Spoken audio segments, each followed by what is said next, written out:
Welcome back to Supply Chain 360. I'm Ralph Leindecker. As I'm recording this, the World Economic Forum in Davos has just wrapped up. And honestly, if you only looked at the headlines, you'd think it was a mix of late-night comedy and diplomatic horror show. You've got the German Chancellor Friedrich Merz talking about a new age of great powers, where the world is built over power, strength, and if necessary, violence, and insisting that Europe has finally got the message. You've got President Trump threatening tariffs on Europe over Greenland, then reassuring everyone he won't use violence to take the island, and later walking some of the tariff threats back after a deal with NATO chief Mark Rutte. You've got the US Treasury Secretary publicly scolding Deutsche Bank because one of their analysts dared to suggest that European investors might reduce their exposure to US Treasuries as leverage, and the CEO calling him to distance the bank from its own research note. And in the background, China is defending its wind power strategy after Trump's attacks, while the EU launches yet another probe into Chinese green tech subsidies.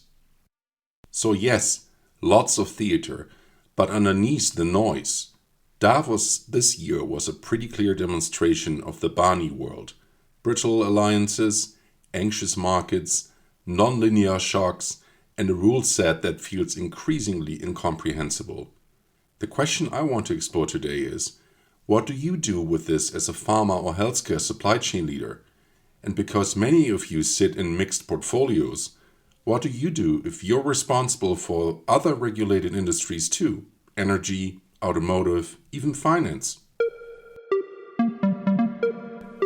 Let's start with the big story everyone in Europe heard. Merz basically said out loud what many people have been saying quietly for years. The nice rules-based we're all partners world is over.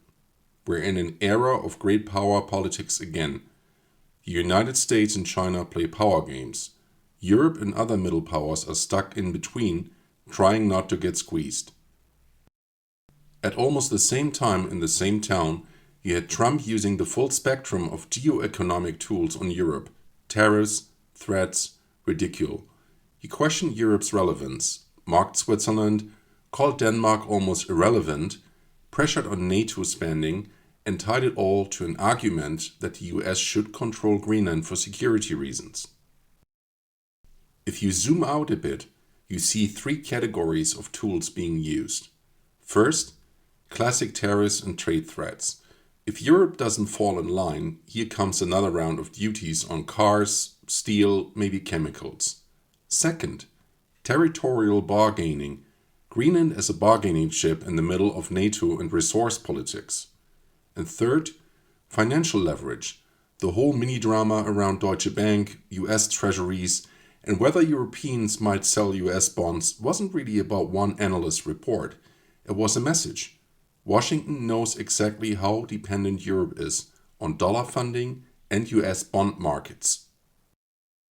So when Merz says we're in an age of great powers, and when a former investment banker turned Finnish foreign minister warns in Davos that many people know the price of everything but the value of nothing, that's not abstract philosophy.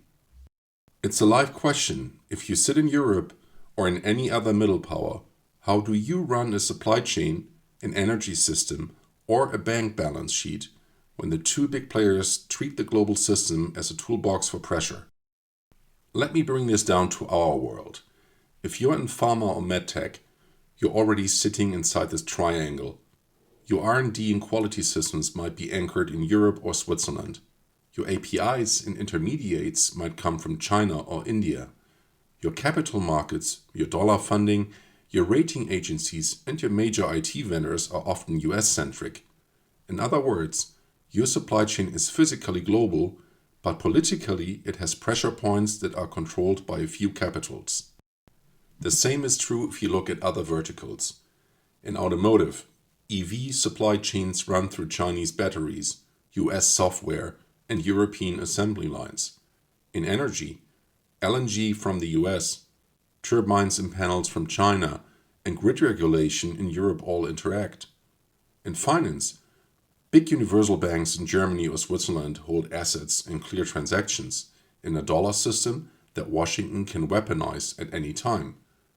What Davos just reminded us of is that great powers are willing to use those pressure points quite openly.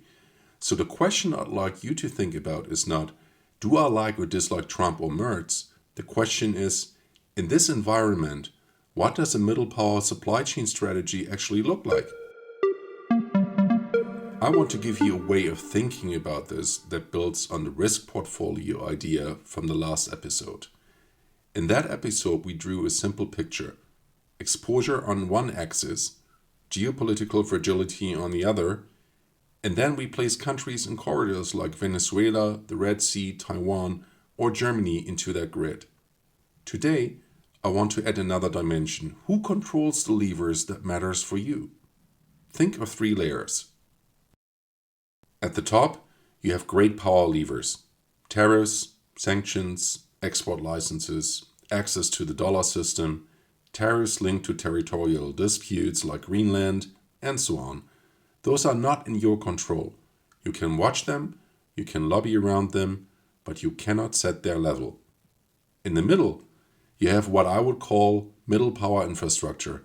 European energy grids, ports, customs regimes, regulatory agencies, data protection laws, health technology assessments, and so on. These are partly shaped by the EU, by national governments, by alliances between countries like Germany and Italy or the Nordics.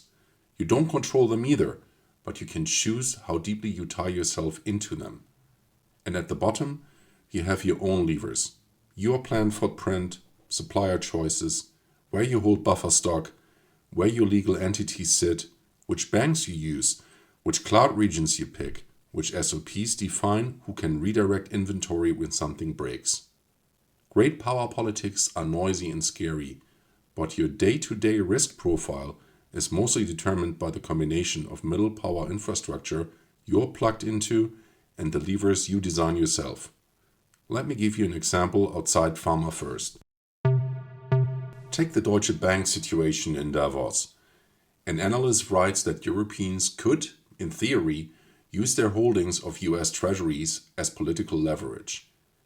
The US Treasury Secretary publicly complains. The CEO reportedly calls him to distance the bank from the report. Other bankers warn that selling US bonds would be dangerous. What's going on there? In the background, everyone knows that Europe holds trillions in US assets. Technically, they are free to sell. But practically, the whole business model, their collateral chains, their regulatory capital, their risk models are built on that exposure. It's a classical example of a system that looks diversified on paper, but structurally depends on one great power infrastructure, the dollar market. If you translate that into pharma, the question becomes, in how many ways are you structurally dependent on one great power decision? One export license in Washington, one data hosting decision in a US cloud region, one Chinese export control on a key precursor, one European reimbursement rule that makes your high-value product commercially viable. If you only measure exposure in terms of sales or volume, you might miss that a seemingly small node, like a data center, a particular bank, a single plant, is a point of non-negotiable dependence. That's the type of thinking I'd like you to adopt after Davos. Let's swing back to a concrete scenario in our home territory. Imagine you're running a regional supply chain for a global pharma company. You have key manufacturing in Germany and Italy, packaging in Eastern Europe, clinical production in the US, and a lot of API coming from China and India. Your markets include Europe, the US, and some emerging middle power countries like Brazil or South Africa. After watching Davos, you could shrug and say, politics are crazy, but our demand forecast hasn't changed. Or you could sit down with your team and ask 3 uncomfortable questions. First, where are we treated as collateral in somebody else's power game? For example, if the US decides to tighten export controls on certain biologics technology towards China, Does that accidentally hit your full finish lines in Europe because the equipment in US origin and subject to re-export rules? If Trump or a future administration uses tariffs to pressure the EU again, how much of your cost base actually sits behind EU external tariffs versus in more neutral hubs? Second, where are we over-indexed on one great power infrastructure when we could be using middle power options? Maybe your clinical data is entirely hosted in the US-controlled cloud regions, even though your trials are mostly in Europe and Asia. Maybe your secondary packaging for multiple regions run through one EU country that is now in the middle of a trade dispute. Maybe all your dollar clearing runs through two US banks, although there are middle power financial centers that could take part of the load. Third, where are we ignoring middle powers as strategic hedges? If Europe, India, Brazil, the Gulf states, or ASEAN countries are trying to position themselves as alternatives to a pure US-China binary, can you use that? That could mean qualifying a second API source in a politically boring but stable country, putting a new distribution center in a place that is not at the center of every trade war, or locating digital services and data in jurisdictions that are trusted by multiple blocks rather than one. I'm not saying that's easy. Many of these moves come with cost and complexity, but they are where your actual agency lies. Let's make this more vivid with a short, mixed industry thought experiment. Picture three companies sitting in Davos listening to the same speeches. Company A is a Swiss pharma company with biologics plants in Germany, a big clinical footprint in Eastern Europe, and API dependence on China. Company B is a German car maker shifting to EVs with battery supply chains heavily anchored in China and major sales base in the US. Company C is a large European bank with a balance sheet full of dollar assets and reliance on US payment systems. All three watch Trump float tariffs, threaten Greenland, and implicitly remind everyone that the US dollar and US markets are tools of statecraft. All three hear Merz say that Europe needs to act like a power, not a playground. If you think like a traditional player, you'll treat this as a macro noise and wait for the next research report. If you think like someone managing a Barney-era risk portfolio, you ask, for Company A, do we really want our most profitable biologics lines entirely dependent on US-regulated equipment, China's precursors, and reimbursement decisions in a handful of EU markets all at once? For Company B, what happens to our EV rollout if tariffs on Chinese components swing by 10 to 20% per year and the US rewrites rules of origin for green subsidies every election cycle?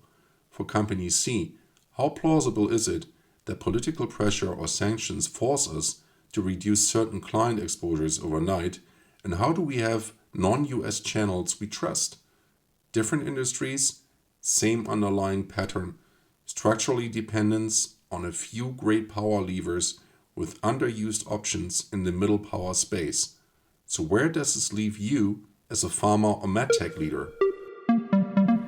Let me boil it down to 3 practical moves you can make after Davos without pretending you run foreign policy from your desk. First, rewrite your mental map. Instead of thinking US, Europe, China, rest of world, start thinking in 3 layers: great power levers, middle power infrastructures, and your own design choices. When you look at any plant, supplier, or IT system, ask which layer is the node primarily exposed to. Second, identify 1 or 2 structural dependencies that you actually have the power to change in the next 12 to 24 months. That might be qualifying a second CMO in a different block, moving part of a safety stock to a less politicized hub, diversifying critical IT or cloud workloads across more than one jurisdiction, or choosing banks and insurers with a footprint that doesn't put all your eggs in one political basket. These are boring operational steps, but they are exactly the kind of producing causes that determine how badly you are hit when the next round of tariffs, sanctions, or diplomatic theatrics roll through. Third, give this somewhere to live in your governance. If geopolitical risk is just a slide in an enterprise risk report, it will be ignored. If, on the other hand, you have a clear forum, a network design council, a risk committee, a board subgroup that explicitly reviews your geopolitical exposure and middle power options once or twice a year, you turn Davos from a spectacle into an input. And when the next crisis hits, you'll be able to say, with a straight face, we saw this type of risk, here's how we positioned ourselves, and here are the trade-offs we consciously accepted. That doesn't make you bulletproof, but it moves you from ex-post storytelling to ex-ante judgment. Let me close with this. Davos 2026 won't be remembered for one single deal or one single speech.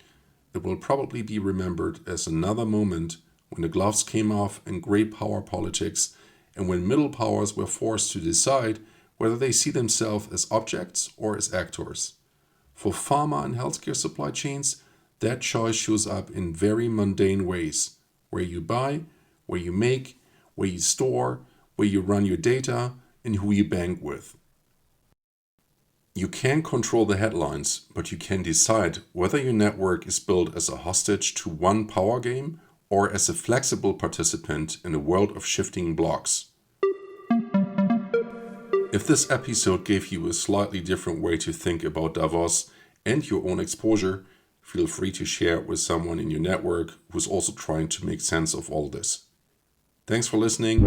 I'm Ralph Leindecker, and this was Supply Chain 360. Talk to you in the next episode.